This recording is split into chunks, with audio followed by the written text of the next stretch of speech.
Okay, so it is visitation day, and I'm Dawn Taylor. I'm a prison wife, along with several other hats I wear, like most people.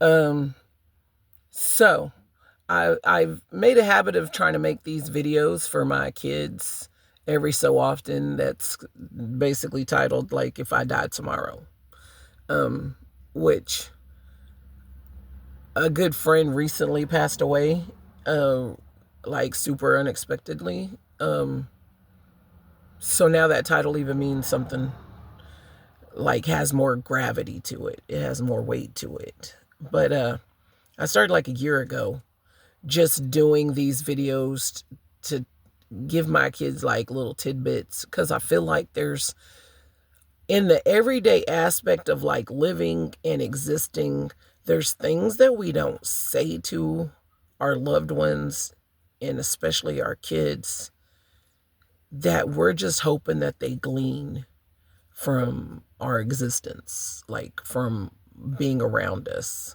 and being on this side of death. A lot of times that doesn't happen. And maybe it soaks in with them like later in their lives when they're reflecting back during a difficult situation, like how their mama, their daddy handled a situation, and then they're kind of thinking like, oh, okay, this, there's a lesson from it. But I just feel like there's things that we just don't say that should be said. And I think sometimes we don't say it because we don't know how to say it, because they're uncomfortable situations or because they provoke strong emotions. And we just want to make it through, you know, like we just want to make it through to be able to be comfortable. But one of the gifts that God has given me is I seem to cause people to be uncomfortable a lot. So at a very, very, very early age, He has taught me to be okay in the midst of uncomfortability. That's not even a word, is it? In the midst of being uncomfortable, He's taught me to be okay. And it ebbs and flows, but generally, I'm like, okay. Like, I don't freak out too much. Um, and I appreciate that lesson. I appreciate that gift. So, if I was to die today or tomorrow, sometime after this message, what do I need loved ones and my children to know? Last time I gave them a message about God's love and how I really want them to find that for themselves. It's easy for us to say that to people, and it's easy for people to reject that because I think this is just my opinion. I think people think there's always time. I think they think that God's love is so immense. Like either they're on one side or the other. Either they don't really put any stock into God having love for them, so they just live their life how they see fit, or they know of His existence and His love. They acknowledge it, but they think it's so immense that it's just always going to be there whenever they get ready, and that there's no rush, there's no hurry, there's no reason to like change how they're doing things. That's not always true. It's never true, actually. It's never, ever, ever true. We have a responsibility as human beings, one, to our Creator, and two, to each other. Some of my other hats I wear is I'm a city commissioner in the city that I live in, and um, God kind of drove me to that, because there's always been a desire in my heart to help those that maybe are voiceless or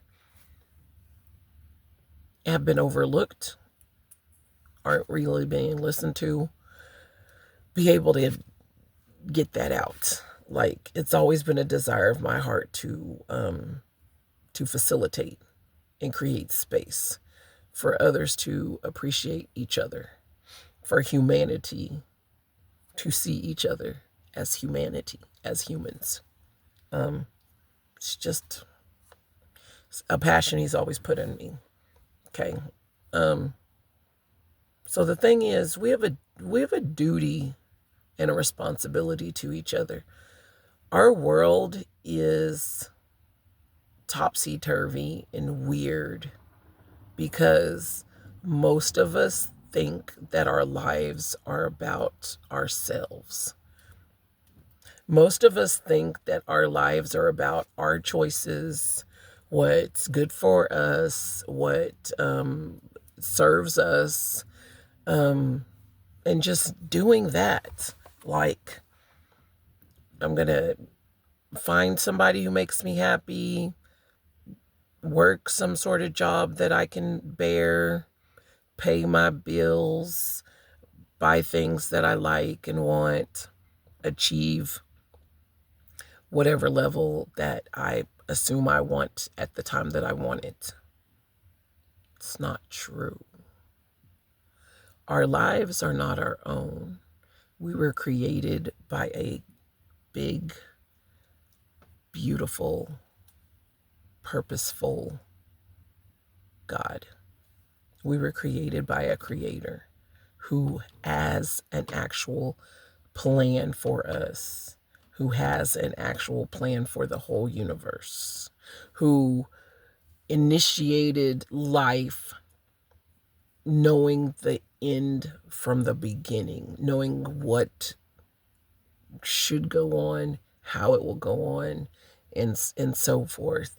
And what he has given us is this opportunity between the birth date and the death date, that dash in the middle. He's given us an opportunity to catch a glimpse of him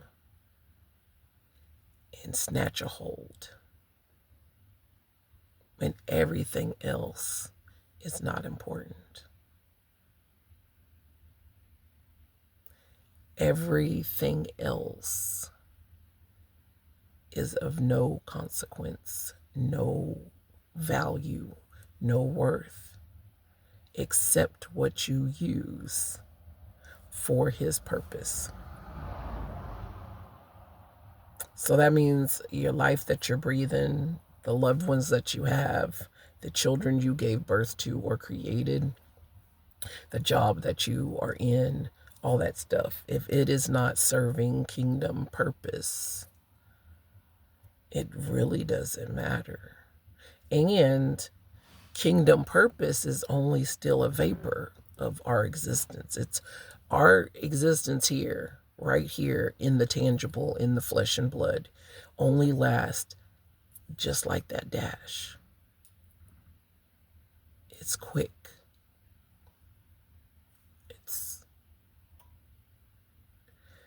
And then there's this other existence that will happen after life. It's true. If I was to die today after this message,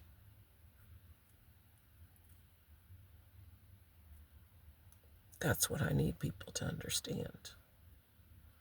There is something else.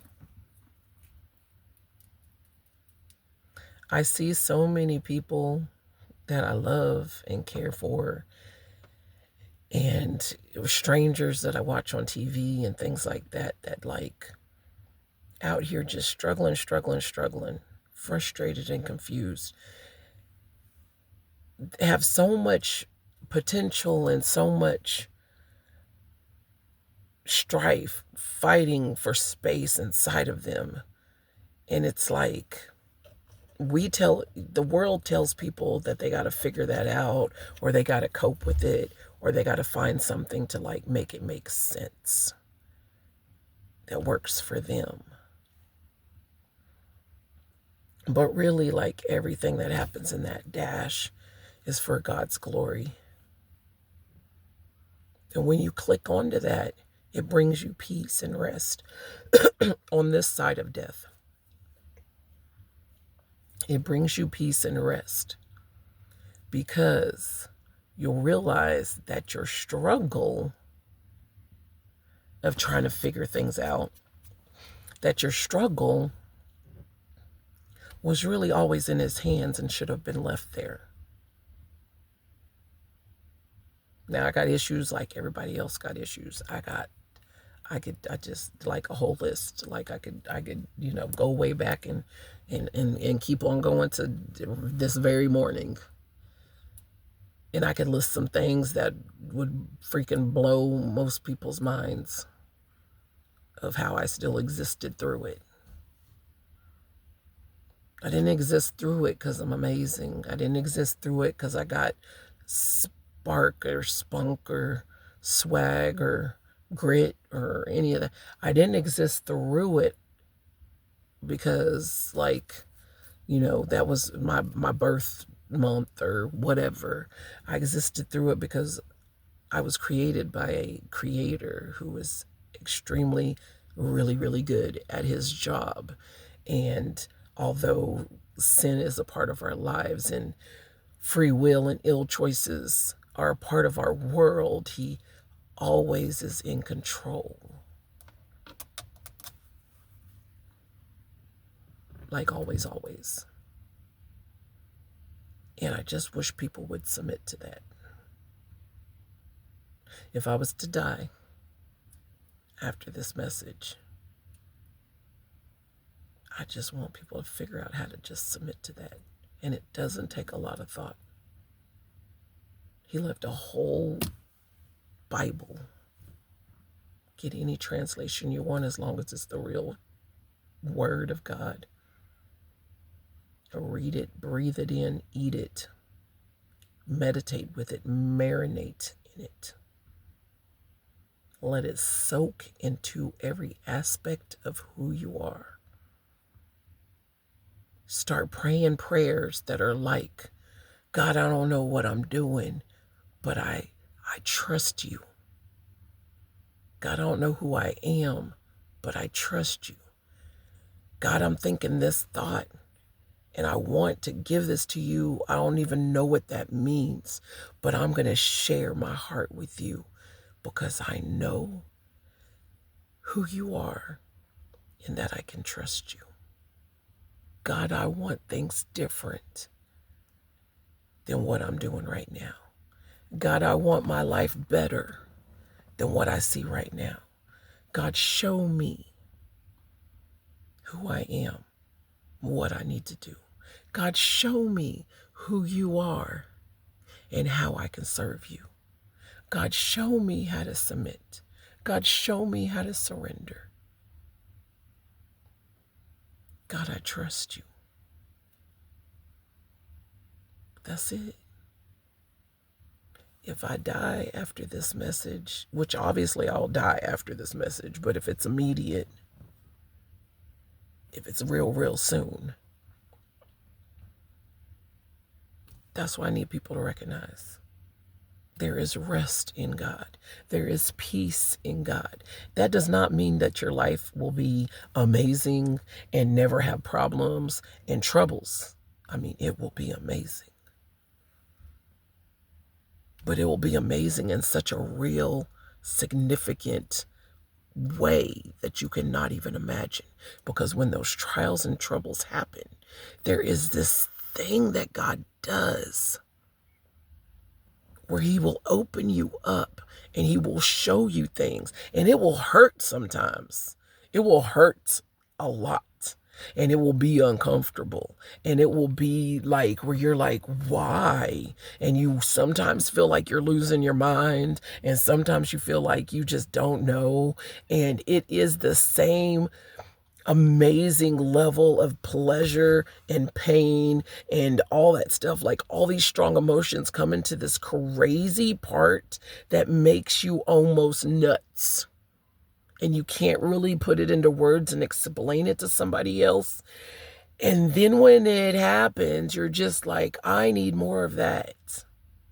I don't know what it is, but I need more of that. And that's how living a life with God is. Because he takes all these crazy things that happen, all these emotions that are going on inside of you, all these behaviors and thoughts and crap that goes on in you and around you, and he starts moving pieces and mountains and growing these trees out of mustard seeds of faith. And he starts doing things that seem impossible and weird.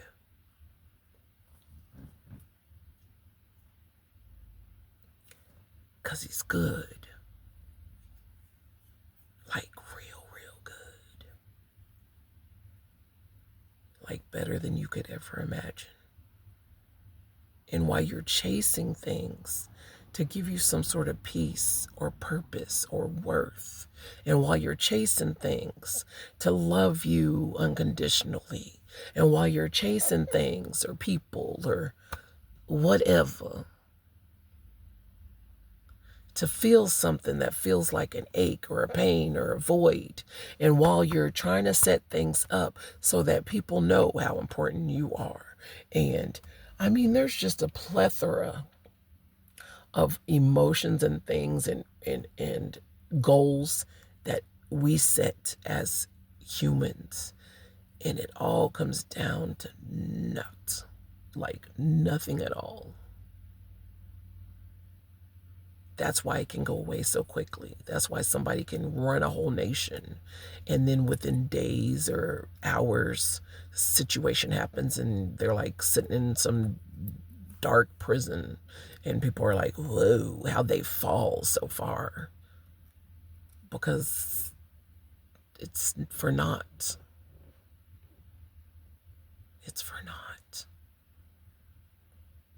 I promise, the stuff you think you have to hold on to exist is for naught.